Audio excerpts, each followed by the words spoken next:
goals. We want to investigate the past cultures, their beliefs, behaviors, culture change. We want to share that knowledge. We want to be able to protect our cultural resources and educate our children so they do not forget where they come from and that they need to carry it on to the future, and it's up to us to do that. So, okay, we're done preaching, so let's begin. We're gonna think. Is this working? Yeah. Okay. All right, this is a, My glasses broke. I'll get used to this. You're next Okay. to that other one. All right, so, archaeologist Kevin Smith of MTSU began researching the Old City Cemetery, the First Presbyterian Church archaeological remains in 2003. He was mentored by many people from MTSU. He had no awareness of the city cemetery, and he had to learn a heck of a lot to be able to do archaeological investigations there. And just as he was mentored, he is mentoring me. And I have learned a lot about the cemetery, and I thank him for giving me a lot of materials. And this is a quote, one of my favorite quotes. "The best way to experience history is at a place where you can contemplate history or the people who live there." And we are fortunate in Murfreesboro to have a few of these places left. We are very fortunate to have this place. I have a feeling many of you are going to know so much of what I'm going to talk about. I feel like I'm preaching to the choir. What I have found looking at many sources, there's variations in dates, events, people. You'll talk to someone and I'll say, well, you know, in such and such source, it says 1825, and they'll say, well, they're wrong. You know, it's 1824 or whatever. So whatever dates, events, people I give you, that's based on my research, and it's open to challenge. That's what it's all about, to keep researching and adding to our knowledge. So we have,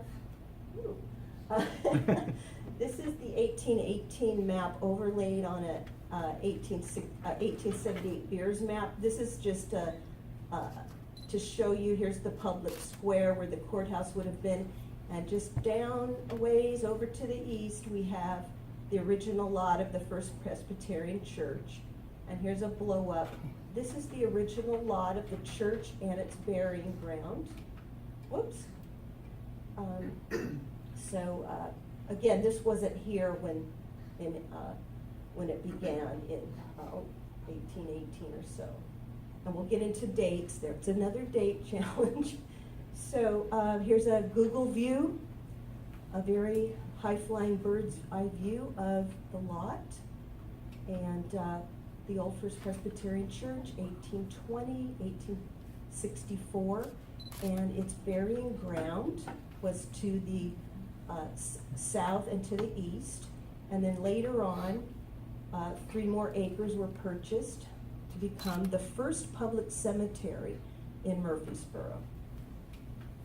All right, I created this diagram to illustrate the connection of the site of the cemetery. The Old City Cemetery, it's really 3 sites in one. The archaeological remains of the First Presbyterian Church, its burying ground, and then again, the public cemetery. I related this to places. So it is related to Murphy Spring. The original camp meetings of Henderson were at Murphy Spring near Discovery Center. They met in the log schoolhouse. It's related obviously to the current First Presbyterian Church and the one that was in between that was caught in the tornado. And then it is related to Bradley Academy. Reverend Henderson taught at the Bradley Academy. It's not where the Bradley Academy is now. It was the Bradley Academy over on Spring Street, where the Episcopal Church is, in that general area. And James K. Polk was a student of Henderson, and we'll talk about him later, obviously. Related to the county courthouse in many ways and different county courthouses here. They sometimes met in the original log county courthouse. In 1822, when it burned, Murfreesboro was served as the capital city from 1818 to 1825. When it burned and the legislature needed a place to stay or to meet, they met at the First Presbyterian Church. Later on, during the Civil War, we have when the church was destroyed, they went back for a few times and had services at the county courthouse. All right, so related to Oakland's mansion, in that Dr. James Manny was a member of the church. He has a family plot to this day in the burying ground in the Old City Cemetery. It's kind of been combined just to say cemetery.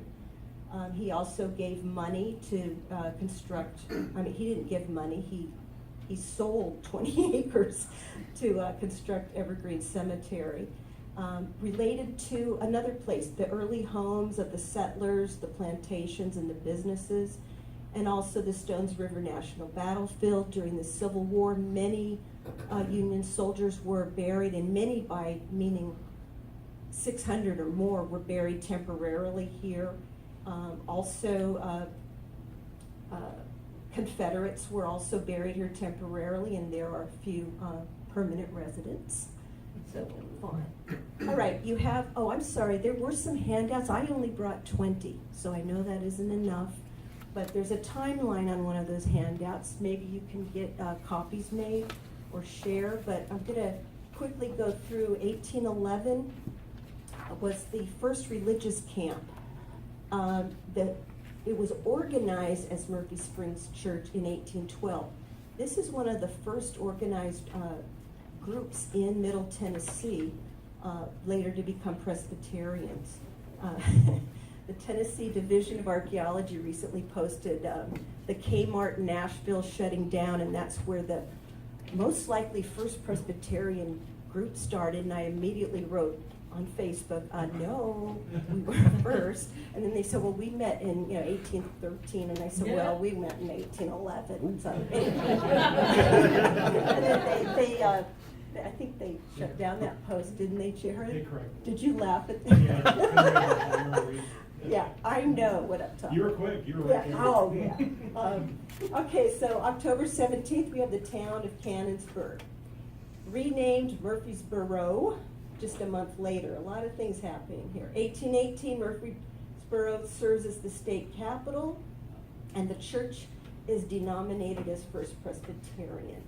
And this 1818, the next 5-10 years was really big changes in Murfreesboro and Rutherford County and Tennessee. I think 14 new counties were created. It was really a changeover from the early pioneer days to becoming, I don't want to say cosmopolitan, but citified.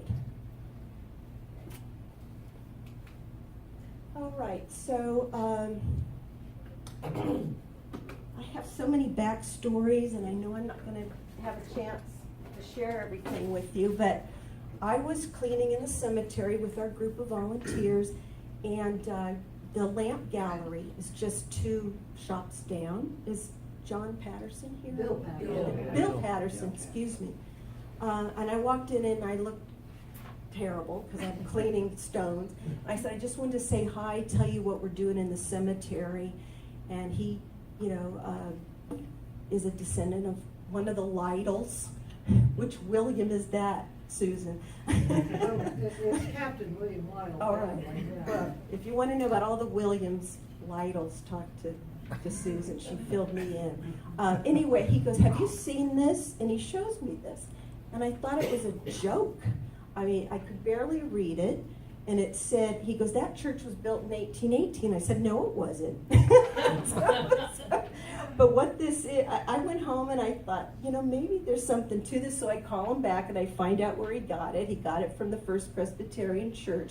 A woman from Franklin was researching their church and she found this. It's from, The date, July 7th, I searched the Nashville Whig newspaper. If you go to newspapers.com, great source for historic newspapers. I found it because the articles or the notices are all dated differently, but the issue was the 18th of July, 1818. And this is a call for carpenters and bricklayers to apply for a job at the First Presbyterian Church for it to be built. It's very hard to read, but it talks about the dimensions, which are a little bit different in other descriptions. It was always assumed to be 60 by 40 or 40 by 60. Here it's 65 by 43 feet, which might have something to do with Kevin could never really find the south boundary. So I mean, I shared this with him. He needs to go back maybe 5 feet or something. Whatever. And it talks about the steeple, and it wants persons to apply. And then toward the end it says a sufficient number of bricks will be delivered upon the ground at a rate of $6 per thousand. And it was believed by many that the bricks were made right on site. And maybe they were, but we also have evidence that they were delivered. Now, we do have written records that it was began construction in 1819, but things are getting ready in 1818, so that was really exciting. All right, building a church, April 1st, 1820. Now, the church is already built, but now William Lytle is recording the sale finally to William Baird, who is a founding member of the church, a trustee. Here's his stone, unfortunately. This should be upright and it should be put together. And I want you to notice throughout my presentation the condition of some of the cemetery pieces. And to promote the cause of religion, etc., on which a church is now erected. So it's already been built by April 1st, 1820. What did the church look like? Here's a reconstruction based on the written records that we have. It would have made a very big impression in the landscape. It is the first brick church building to be erected, and there are sources that say it's the first brick building to be erected in Murfreesboro. It was most likely built by Benjamin Goldson. He was a resident in Kentucky, on a plan either by Asher Benjamin or David Hoadley or a similar plan. So 40 by 60 approximately. Lots of glass, you can't tell right here. 70-foot high bell tower, cupola, gold ball, a bell to be purchased, etc. So really it would have been an amazing site in early Murfreesboro. All right, here is a church in Connecticut built on the same plan.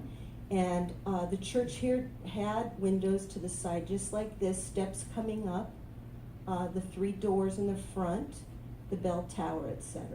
So ours was not painted, or it was the red brick. All right, this is not a picture of inside. We didn't have any pictures. But I wanted to show you that there was white plastered walls, there were nice turned columns, there were box pews, and they had doors with numbers, there was an elevated pulpit, and it was very fancy. And remember the box pews, because I'm going to be talking about them a little bit later when I cover a little bit of the archaeology, because if I told you everything I wanted to tell you tonight, we'd be here till midnight. So I really have to skip around and leave out some things. All right, burying ground was established 1820, same time. I showed you where it was, to the east and the south. Mainly family plots, but there were individuals. And it is the final resting place of many of the founding families of Murfreesboro and Rutherford County. City Cemetery established 1837, 3 more acres until 1872, and Evergreen Cemetery was established. Okay, first burial, many of you know this story. The saloon owner, Eldridge, whiskey drinker, died of whiskey poisoning apparently. His family wanted him buried in the burying ground. The church didn't feel that that was appropriate, but then they reconsidered and they went ahead and buried Eldridge, which I think was really nice. Christian thing to do, right? So we don't know where he is. He's there somewhere, unless this is not a good source, but I think I trust John Spence. All right, so the first known burial, 1821. This is an infant grandson of Colonel Hardy Murphy. Excuse me. I'm not from these parts originally. This is a great story. I have to share this backstory. I have a feeling I'm going to be saying that a lot. Excuse me. All right. So in the cemetery, this bottom piece existed for decades. It's not very tall, a couple feet tall, here's the "Come unto me, forbid them not, for of such is the kingdom of God." Didn't know where the top piece was. At least 10 years ago, probably longer, a student called Dr. Smith, anthropology department. It was a students from the Baptist ministry group. They said, we have a stone we think it's from the Old City Cemetery, and we found it in a closet of the apartment we just rented. Would you like to see it? This is the stone. Believe it or not. I mean, when does stuff like this happen? Very infrequently. So that is the stone, and it fits right on top. We haven't put it back on yet. Suffer the little children to come unto me. Robert Burton, grandson of Colonel Hardy Murphy. He is the mother was one of Murphy's daughters. I'll be showing you that their grave site soon. So I mean, this is just amazing. All right, so this is Fanny Wallace. We have several documented pieces of the early burials in the 20s and the 30s before the Old City Cemetery was created. And Fanny Wallace is one of them. If you look into the cemetery from the street and just look over to the left, you're going to see Fanny. She's close to the Mannies, and the Mannies were the only surviving tree in the cemetery. This is the early Southern style of gravestone, so I wanted to show you that. We've cleaned the stone up. I'll show you that a little later too. So the last known burial, Daniel Brown, 1845, 1931. I'm researching Daniel. I have something, his widow was in Texas. Do you know anything about that, Susan? And he may have been a Confederate soldier. I'm still researching that. All right, founding families that are buried or family members that are buried in the cemetery. 1810 census, the Jettons, Andersons, Killows, Sublett, Huggins, Burton, Rucker, Baird, and Rankin. There are others. I picked out these because we have a lot of data on them. By 1820, the Mannies had been here. So, and I'm not going to talk about them. I want to, but we're going on. Okay. Lavinia Murphy Burton, daughter of Colonel Hardy Murphy and wife of Frank Burton. These are the parents of the infant Burton that I just showed you, the stone. Here's unfortunately, I was going to say great example, but not great, of the condition of many of the stones. This is along the fence. This is the garage off of South Manny, Vine and Manny. This family plots up against the fence, obviously in really bad shape.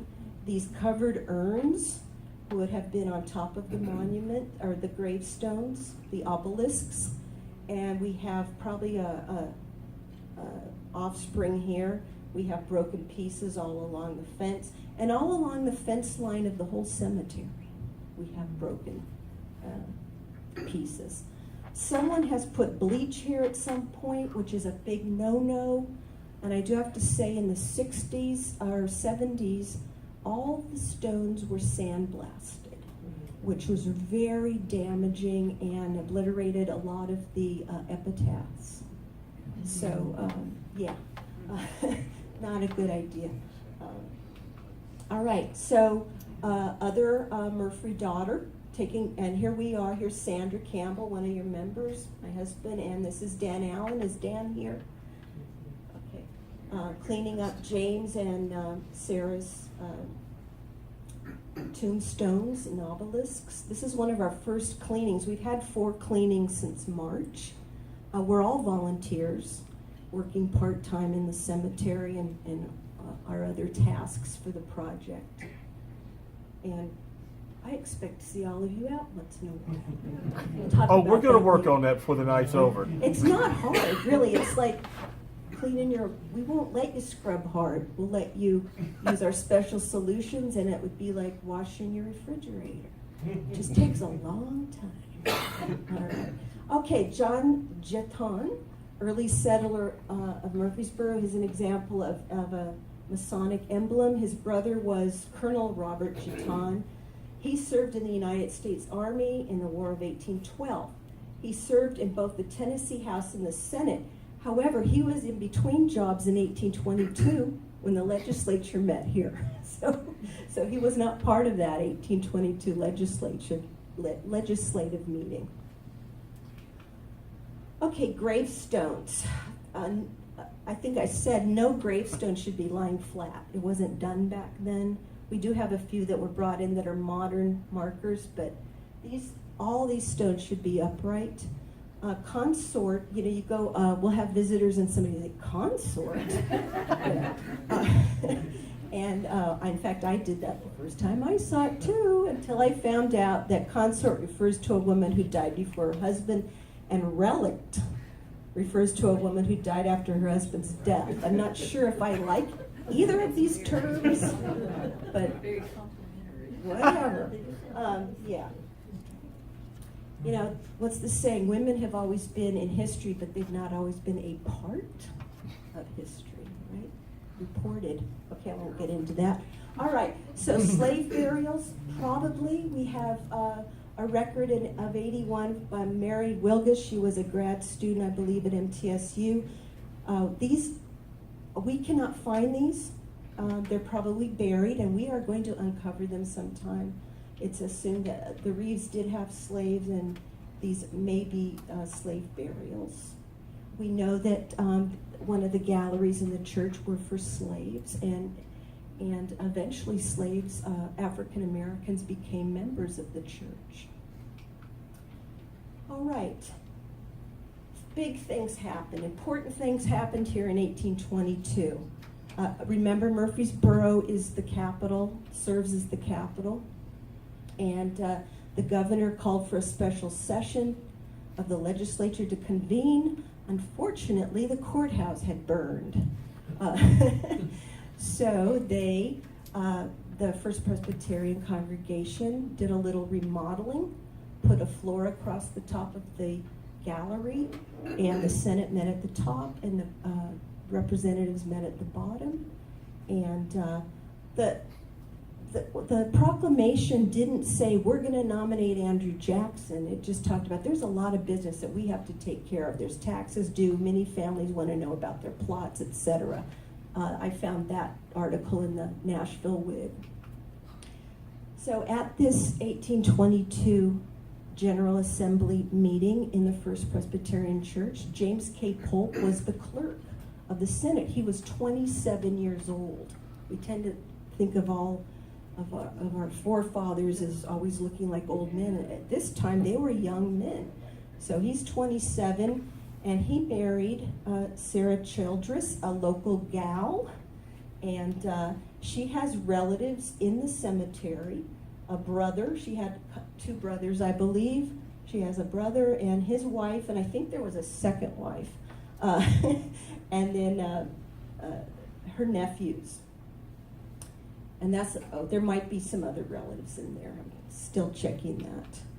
All right, other notables in attendance. Oh my gosh, I wish I could talk about all 3 of these, but I can't. But David Davy Crockett was a representative. Aaron Venable Brown was a representative. Now, Volunteer State, I have to explain, came about in 1812. When he was governor, we have the Mexican-American War, and he asked for 2,600 volunteers to fight in the Mexican-American War, and 30,000 signed up, so that really solidified the moniker that we have as being the volunteer state. And then Felix Grundy was Polk's law mentor. He briefly argued against John Quincy Adams in the Amistad slave ship case, if you're familiar with that. So during this session of hard work about taxes and properties and things, they nominated Andrew Jackson for president for the 1824 election. And he was not in attendance. He had heard rumors that he might be nominated, and he, for personal and political reasons, stayed away. Sam Houston, wow, was not a representative yet, but Sam Houston was in Murfreesboro. He was a friend of Jackson, and he was given the task to write Jackson and tell him, hey, you've been nominated for president. Sam Houston, if you're not aware, was a representative here. He was governor here. He was governor in Texas. He was the president of the Republic of Texas before it became a state, and a very interesting character. And that's all I can say about that right now. All right, here's something I just found. It's always been assumed that the legislature came back and met at the First Presbyterian Church on the following years. I had never seen anything except things alluding to that. No hard facts, no newspaper clippings, nothing. I called Kevin Smith. He said, Laura, no one's ever asked me that before. I actually called the archives here. They didn't know. I called a wonderful woman, Allison Griffey, at the Tennessee Archives in Nashville, and she found 2 sources for me. They're not the greatest sources, but because there's 2, maybe there's a little truth to this, that after the first year, they met at the then Masonic Hall downtown, and the Tennessee Historical Quarterly from 1966 also mentions the Masonic Hall and Presbyterian Church. This first Works Progress Administration Guide just mentions the Masonic Hall. So perhaps they met at the Masonic Hall. There's no church records either that say that the legislature came back. So, kind of happy I found that. All right, let's move forward to the church in the grounds during the Civil War. Very important. We just had an anniversary, July 13th, the Forest Raid. And this was on Facebook today. I think that, was it your post or Downtown Dwellers? Probably Carol White. Yeah, Murfreesboro News. This was given to me by Kevin Smith. I had also been told previously that it was a mock-up paper. Susan, do you know, is this the real thing? I doubt it. Yeah. Because a lot of the newspapers don't exist. I think that this may have been made for a celebration or something, but I don't know. On Facebook, they were very 62. positive that this was. Shirley says 1962. Okay, so it's just a made up. I have a copy of it. Okay. Well, look, I think it's on Downtown Dwellers, where they're all saying, yeah, it was real, da, da, da, da, da. And I've never heard of Murfreesboro News, okay, and I really, whatever. Okay, thank you. It's great to get information. And you were probably here in 62. You're a lifelong resident, I believe, right? 1962, Okay. right?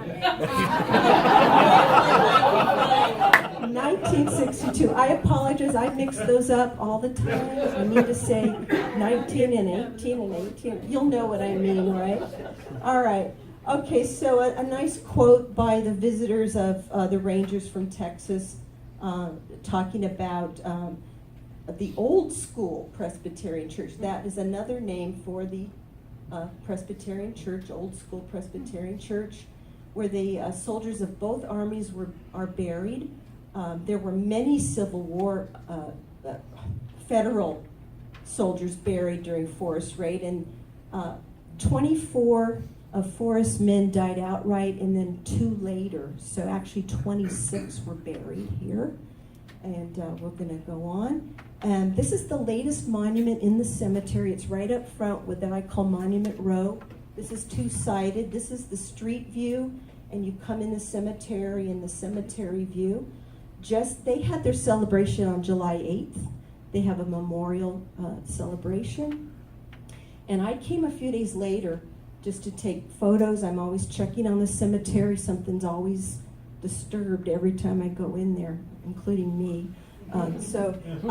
They had laid, whatever that adjective is, or verb is, roses. And I sent, his name is James Patterson, Sons of the Confederate Veterans, by the way. I think I failed to mention that. I just said they. I sent him the photo, and he wrote back and said, hey, did you notice the yellow roses? Those are for the Texas soldiers. And I said, oh. So I start counting here, and then I got tired trying to figure out how many Texas. And then over here on the monument, it says right there that there were 7 from Texas. So anyway. Pays to be observant. Okay, this is not Murfreesboro. When I first saw this, I thought, wow, there's the tree by the Mannies. Look at that encampment. But it would have looked like this. Served as a field hospital encampment.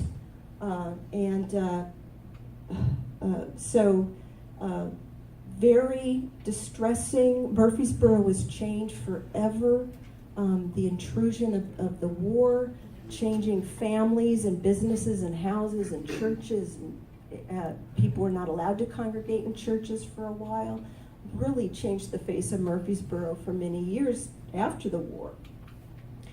And we have quotes, and I'm going to quickly go through these because I have a lot more to share with you. Talking about being in the church, filling up with wounded rebels, taking the pews have been removed, and this is after the Battle of Stones River. The wounded have been coming in numbers. It's a terrible sight. This is Lewis Deal, a Union soldier. We have John Spence again. 3 college buildings were used as hospitals, all the churches, several of the businesses and large dwelling houses, the seats out of the churches, etc.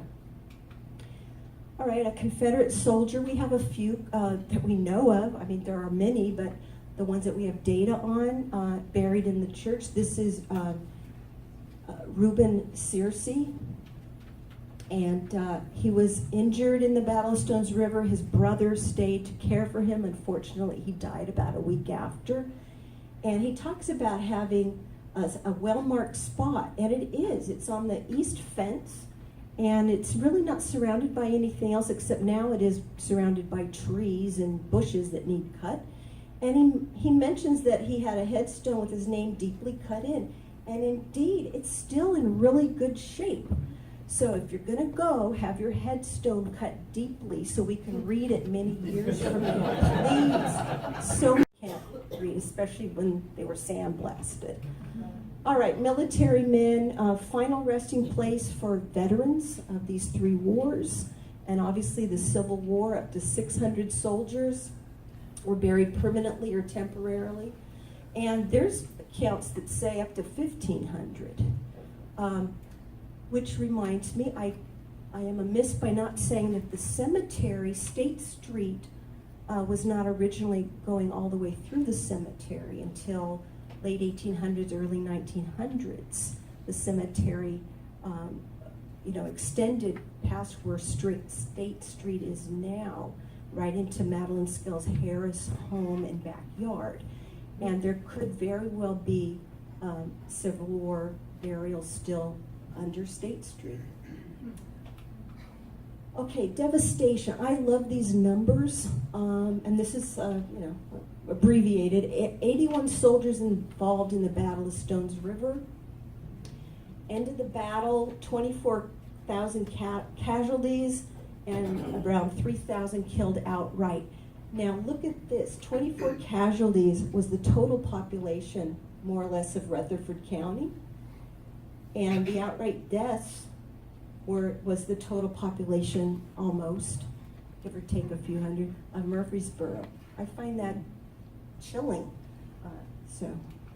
Okay, destruction of the church. You all know that it was destroyed by Union forces, although there are some accounts that some of the Confederate forces had a little something to do with it, but doubtful. Not one brick was left upon another. Lots and lots of documents about the church being destroyed by citizens of Murfreesboro, military officials, pastors, etc. Destroyed all the timber for miles. They took the bricks and helped themselves. It was a very cold winter. It's reported that they made stoves and dwellings and built up Redoubt, Fort Rosecrans, right? That area, Brannon, right? Great. Okay, so destroyed the fence around the graves. Now, this could be two fences. It could be, there was a wooden fence that separated the church from the graveyard, but some a few family plots had the old iron fence around their graves too. And I was just told by Parks and Rec that they have some of those family plot fences. So at some point we'll be able to reinstall them. All right, so broke tombstones. In the excavation, before I forget, we found pieces of tombstone that were dug in the middle of the church. And they were in beautiful shape. They were not aged, which goes to show that they were fairly new when they were broken and tossed and deposited around the church and right in the church. Things get deposited. How did things get in the middle of the church? It falls through floorboards. Things get buried. It just happens. Or if it didn't, there wouldn't be any archaeology. So, all right, briefly, I have so much more to share, and I appreciate your attention. I'm going to go over the excavation of Kevin Smith in 2003. Here we have the front foundation of the church. It would be facing Vine out here, the fence to get in. I want to mention that these are not graves. They are Revolutionary War memorials placed there by the DAR, I believe the Murfree chapter. No, William Lytle chapter. Okay. All right, so they are right down the middle of the church. About the mid-30s, somewhere along 37. 37. Yep. Okay, so we've got the problem orientation of this excavation really was to find the boundaries of the church and the architectural elements of the church, and to find evidence that would help in the nomination to be put on the National Register of Historic Places. There's the categories. One is a place where significant events for history happened. Another, especially for archaeological sites, is that yielding historic information or potentially to yield information. So this was really a great thing to have this data come out. Here's the front door, as you can see, and the east wall and the west wall. Again, he had difficult finding the south wall. He found bits and pieces of stone, but really couldn't say this is the south wall. This is like the last 2 days of the excavation too. That always happens. You run out of time, or you find a body. That happens usually the last day of an excavation. All right. I'll say we, but Kevin and his group, we as archaeologists, found fence posts and the gate posts right here. This is the only living tree in the cemetery. And there's the Manny plot. It kind of lines up. I don't know if that was on purpose or not. But also, I think this was also the last few days they were digging around here, and they found evidence of a modern pathway, but also layers of coal ash and clay. Now, was it put down for the modern pathway, or is this pathways through time? Something to investigate. All right out front of the church, brick patio was found. Don't really know if this was part of the original church or built up later during the Civil War, because there's a few bricks from 1859 where they brought in to repair an older brick pathway. Was this put in when the church was actually used as a stable? And it was actually used as a stable as well. Stable, storehouse, hospital, encampment, all of those things. So that's something else to investigate in the future. All right. This site, this archaeological site of the Old First Presbyterian Church, is the best preserved historic site in Tennessee. The interior portion of the church has about 2 to 3 feet of brick rubble over it, and that is preserving everything underneath, and that is a good thing in archaeology. So the destruction of the church, unfortunate, devastating, but it really did preserve what lies beneath. The use of the church when it was a church, the use as a military hospital. There's so much to learn in the future archaeology of this site. All right, there were a few whole bricks, I think 30 whole bricks, and tons of broken brick. The majority of the artifacts were glass, some nails, this is some plaster, this and that and the other, part of a doorknob. Before I get to this little item, these are brass tacks. And remember I mentioned that there were box pews. All right, so were they covered? Perhaps, because we have over 350 of these brass tacks. That could have happened. Maybe they were covered in fabric or leather or something. The majority of these brass tacks were found by the doors. So if the pews were removed, perhaps they all, going through the doors, dropped the tacks.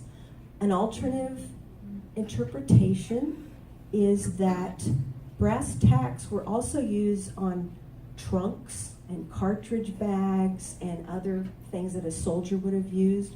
Perhaps that's from there. We don't know. I like the church pew story, but Wasn't each family responsible for making their pew as comfortable as they chose to make it? I don't know. That There's sounds no good. reference to that. Yeah. There's just reference to, Mhm. to paying for it. Yeah. And they were Different numbered. You pews- had a number. Yeah, different Mhm. pews were more valuable Mhm. than others. Yeah. Do they have name tags, name plates on the door? that tag- We don't have any evidence of the nameplates, but I've seen, like, Colonial Williamsburg, they're named, I believe, with nameplates. All right. Oh, excuse me. This is just a little, darn it, charm. It's kind of a bakelite. We don't know the date. It's just kind of, history is stories. That's what makes history important, is stories. What is the story of this little charm? Did it belong to a young girl? Was it part of a Bible or a hymnal? Love to find that out. It looks like a heart. Oh, excuse me, it is a harp. I'm sorry. I'm in such a hurry. It's a little harp with a little circle. It would be a ribbon put through there or something. The bricks, by the way, were hand molded in wooden Frames. molds. I'm losing it. Okay, mini balls, bullets, and just not very many. Again, glass, 40,000 pieces of glass, which we were able to date. I did not know, but there was variation in glass through the years up until it was standardized by the government. So you can date 1810 glass and 1820 glass. Amazing. By the thickness, excuse me. You measure the thickness. I must sound crazy sometimes when I don't really explain myself, but I know what I'm talking about. All right, so some of you know the answer to this question. What do you think this would be? Sorry? A warming stone? That's a good guess, but no. What material is it? Is it wood or metal or? It's metal. It is metal. Mm-hmm. something that a soldier would use. Canteen. It's part of a canteen. And this piece is about 4 or 5 inches in length. This is a harmonica plate. Oh, wow. Oh, my goodness. That was a Yeah, plan. isn't that cool? So, you know, I have to say, only 10% of this site was excavated, and most of it was around the edges. Just a few pits were put in the middle of the church and toward the pulpit, and we found really interesting things. There's so much more to find out. All right, so getting back to the memorials down the middle of the church. This was one of the later memorials. Peter Jennings was an African American who fought in the Battle of Bunker Hill, Revolutionary War hero. He came to Murfreesboro after the war. He had a bakery on the corner of Vine and Academy, I believe, and he was on a pension, and I think a very popular member of the community. And so he was honored by the DAR with a Revolutionary War monument. He may be buried in the church, we don't know. And you can tell this is a little bit more modern than this one. This was added, I believe, late 60s, early 70s. This is an earlier one that was put in 1937. Okay, so I've been going to the cemetery for over a year now. This is usually covered in grass, but I'm thinking, why are there these stones here? And people ask me every time, and I say, I don't know. And so I found out. I hate to bother Kevin so much, but, and he, you know, he hasn't been here for 14 years. You know, this was 2003. Well, he wrote the report in 2007. Sometimes it takes that long. And so he had to go and check his records, and he said, oh yes, he was asked by the Bradley Academy and the church and a few historians if he wouldn't leave a few pieces of the foundation stones for a teaching tool. And so that's part of the foundation. Of the church. Yes. Yeah. So that's what that is. And I don't know who's come in and doing things, but it's not sitting well with me, Matt. They need to check with us first. What the heck, right? When you say who's doing things, you mean like maintaining the lawn and such? Well, we know who's maintaining the lawn. Ooh, excuse me, I'm so sorry, I'm not very good at this. Parks and Rec maintain the lawn. Right. They contract out each time, so you get a different set of lawn maintenance crew who go really wild with the weed whackers and the lawn mowers, and we will be doing something about that. We have to protect what's left. Yeah, I don't know why that was put there. It's been put around the cemetery now, and I'm thinking, who's doing that? I don't know. Now, we want to do that eventually, or we want to have a safety zone, but I don't know what that is. Okay, let's move on. All right, what happened from the end of the war to the 30s through the 60s quickly? Not a whole lot. In 1933, we had the, let me get the group right, Daughters of the American Revolution. Is that Hardy Murphy? Yes. Okay, 1933, first monument of the founders of the First Presbyterian Church. Really nice monument. Let's see, 1937, we have those Revolutionary War memorials, the first ones brought in. The first one was Samuel Wilson, and he was lost, and when Kevin excavated and his crew excavated, they found pieces of his stone. So he is buried there then? Well, no, it's a memorial. The memorial, right, right, but just right under the surface, really, sod level, yeah. So, okay, so it just really was a wasteland from late 30s through the 60s, and a couple of women's groups, Daughters of American Confederates or Confederate Americans, daughter of American colonialists. I don't know if they still exist or not. Noticed that the destruction in the cemetery. Madeline Scales Harris informed me that she and her siblings used to play in there, and they'd get lost. They couldn't see their way out, and the father would have to come and find them. That's how bad it was. In the 60s, all the obelisks were thrown over. Just, anybody could walk in, there was no fence, so these two women's groups petitioned the mayor, something has to be done. And so in 65, I guess they mowed the lawn, and then they put the fence around. The fence with the barbed wire. And a Tennessee Antiquities group paid money to have this little entrance put in, which is also, you can tell it's leaning and in bad shape. It's coming up to the bicentennial in 76. So hey, we better do something with this cemetery. So this was, the state capitol marker was brought in. I can't remember who was responsible for doing that, maybe the same group. This is a few days ago.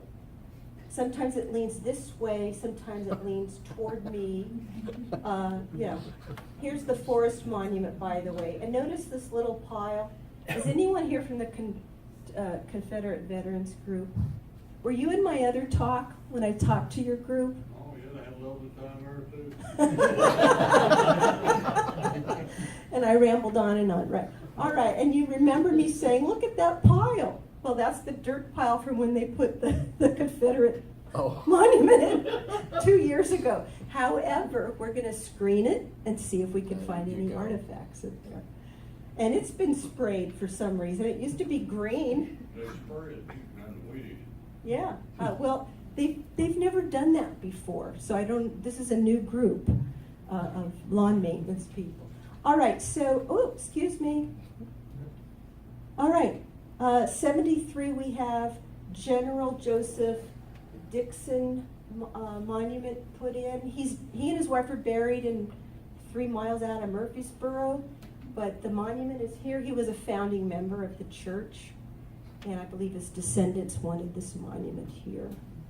There's also a story that the graveyard where he is, they didn't like that big monument, and they asked him to move it. And I don't know if that's true. I think That's I read. very new. Yeah, 73. I asked Greg Tucker just last night. Did he have a date? Because I could not find a date anywhere, and he was really nice and emailed me back and said, 73. So. But look, something has happened here. They've put the wrong cleaning method on here. All right. Okay, finally get to my project. But I had to tell you why we need a project, because of the important events and happenings and potential for information and the historic value of this site. So we have a project for the conservation, restoration, and public programs. And this is one of our cleaning days. It's been getting hot, so we haven't done anything lately. We won't be going this weekend. And also we're waiting for a more cleaning solution. Parks and Rec was nice enough to buy our cleaning solution and some brushes and things, which is very nice of them. So we use a solution called D2. I'm not going to look it up. It's the creme de la creme of cleaning solutions in cemeteries. Here's Sandra again. I think Robert Colson is a member of this group. Robert Colson. He's cleaning here. We have a great, Rutherford County Archaeological Society. We're a group of professionals and community members. We have teenagers, students, just general occupations. We have retirees. We're a great, fun group. We'd welcome you to come to our meetings and even join us. So think about that. This is Andy, our first community member. He's about 73 and scared me to death getting up on this ladder, but he does really well. So Andy, and again, this is the Manny group. I'm finally used to saying Manny instead of Maney. I've only lived here 7 years, and I finally got used to saying Manny and not Maney. So carefully, we have a procedure before we even use any solution to brush and scrape away as much as we can first, and we use water and the solution and rinse and try to be as economical as we can. There is some of our members. There's my great volunteer Peggy Paulson, who is here tonight, who hates me now because I'm introducing her. She has done, Susan, she has done an incredible amount of research on Find a Grave and coordinating with your data, and you guys should go to lunch or something. All right, so, okay, that was objective one, initial objective one. Clean them properly and maintain them and keep records. We want a safety zone because things are getting ruined. Remember little Fannie Wallace in the front of the cemetery, and it was all dirty, and this was the stone that was the early Southern style. We've cleaned her up, but here, weed whackers have gotten her. There's just destruction. This is Daniel Brown, the last burial, scratched. This just happened 3 days ago, Matt. I went into the cemetery just 3 or 4 days ago, and you could just lift it right out. I don't know if it was a lawnmower. Oh, okay. Yeah.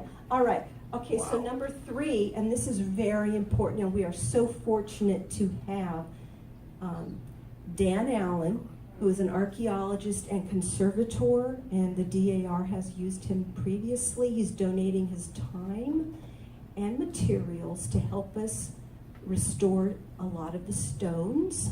And so here is Dan and Matt putting back Sarah Murphy Manny headstone. I kind of, talk to them like they're people, in case you didn't notice.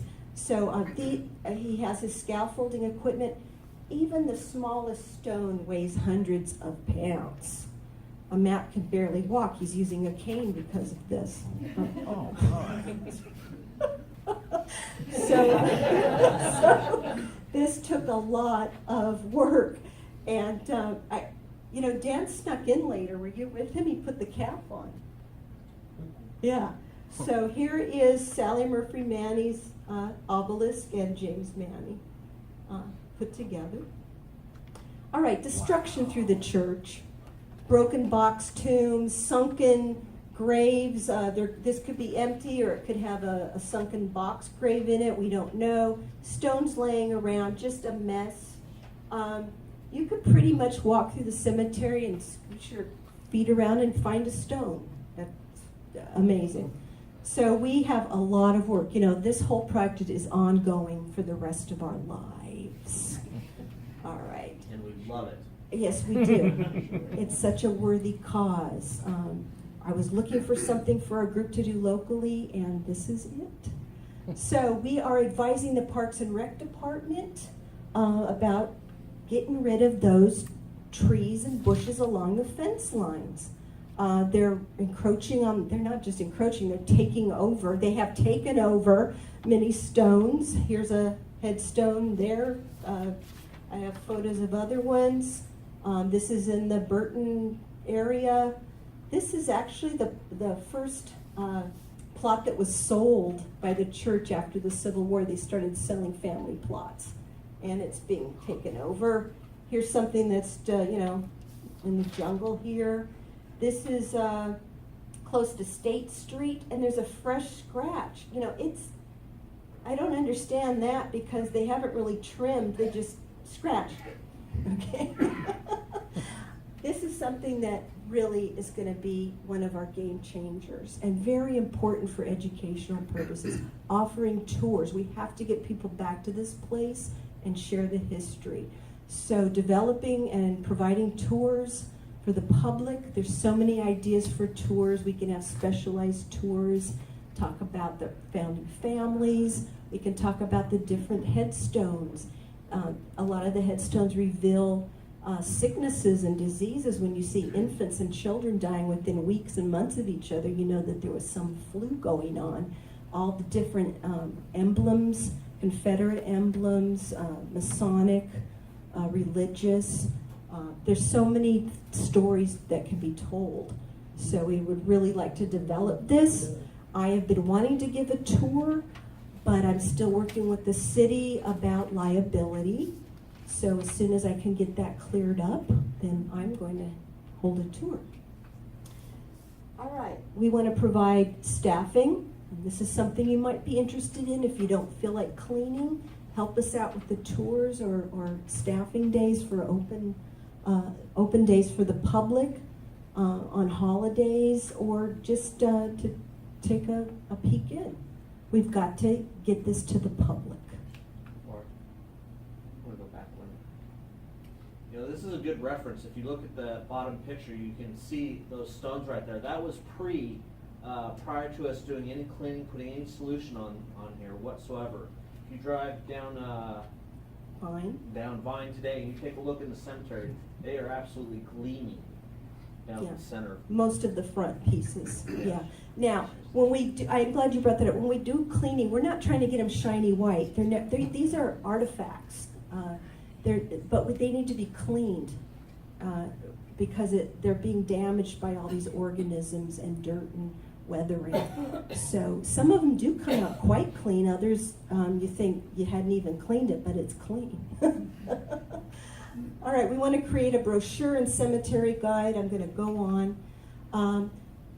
We are determined to conduct a new survey of all the stones and compare it to the data that we already have.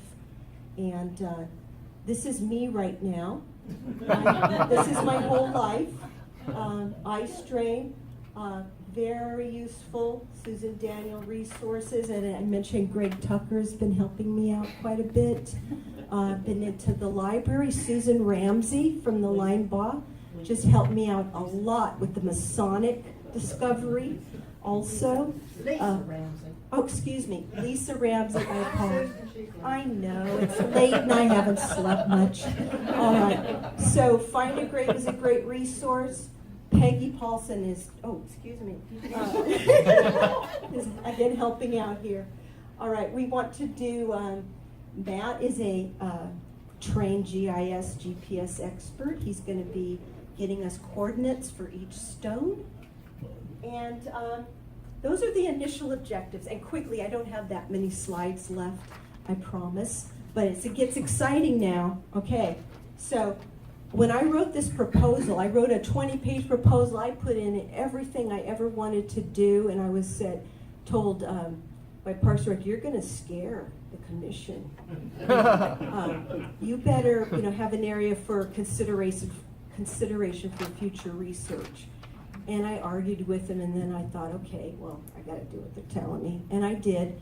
But here's what we want to do, and actually I have approval for most of this already, if we can pay for it.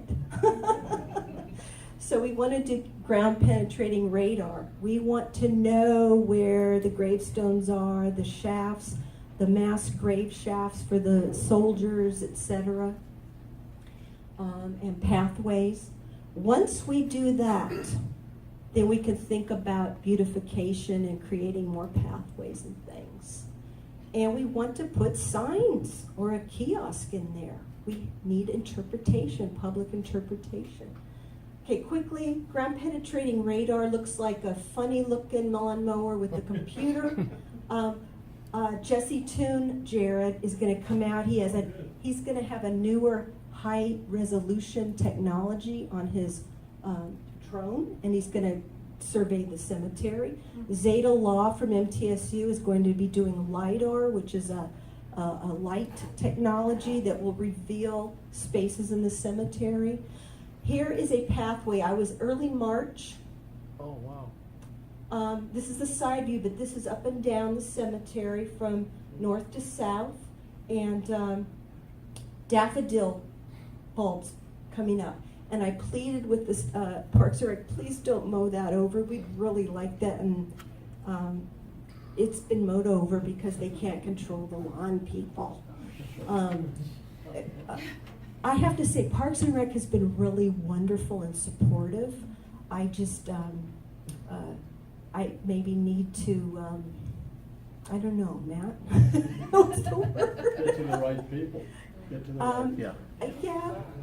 I'd like for them to see our presentation, and I offered many times to come in and give it just to the office, and I'm gonna follow up on that. They are very supportive and kind, so I'm not running down Parks and Rec. I'm just, they have a budget, they couldn't trim the trees right away, et cetera. They're very busy.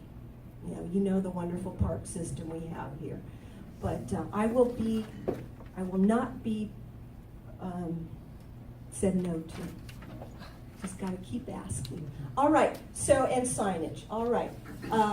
There was an exhibit, how many were here in 2003 saw an exhibit at Bradley Academy? It was all the artifacts was it a good exhibit? Fantastic. Yes, I would like that to be displayed again. We have all the artifacts, we have the displays, we have all the information.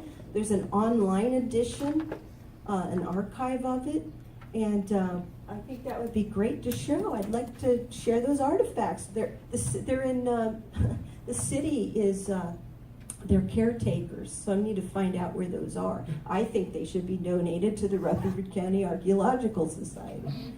All right, this is the game changer. This is going to make a whole lot of difference in our lives if this can happen. Create a visual representation of the church. There's different ways to create a visual representation. I'm going to show you the ways that would be helpful to us, and then I'm going to end with a way that will bring into the city, because that's what's important to a lot of people. So here's the first way, and this is in England. It's a Roman site, I believe, or building. Looks like Roman to me. What do you say, Brad? It's an arch, it's not a building. Well, okay, arch. It's, But Roman built. Yeah, let's get picky now in public. All right, so a Roman arch. Okay, so here's what's there, and here you look through this plexiglass. You knew what I meant. See, he knows how to read my mind, but he didn't. So it's like glass matting, isn't it? Like Hollywood used to do. Mm-hmm. That's a way.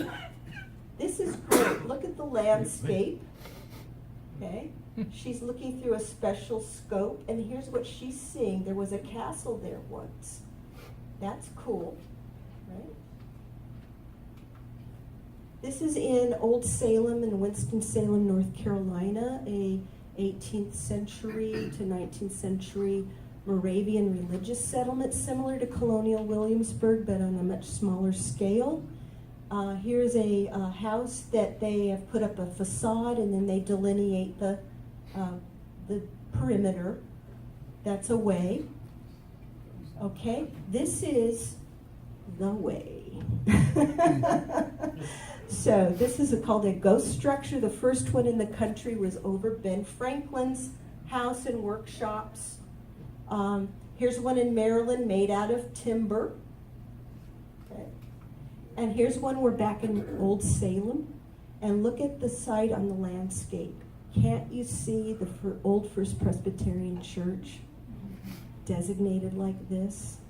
It gives me chills to think about that. Here's another view. They have a sign. This was a builders and pottery.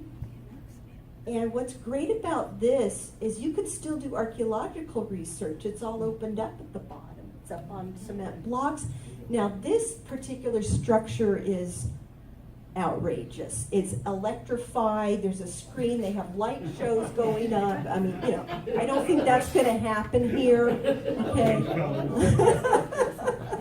But I could see this for heritage tourism, which is very big right now. I'm on a committee for heritage tourism, trying to get that going here.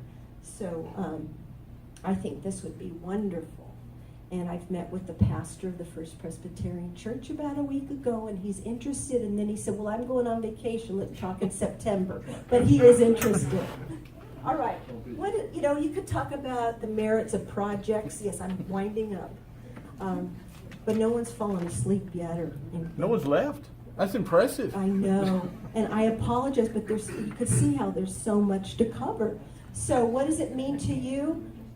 Everybody thinks their project's important, but what does this mean to you?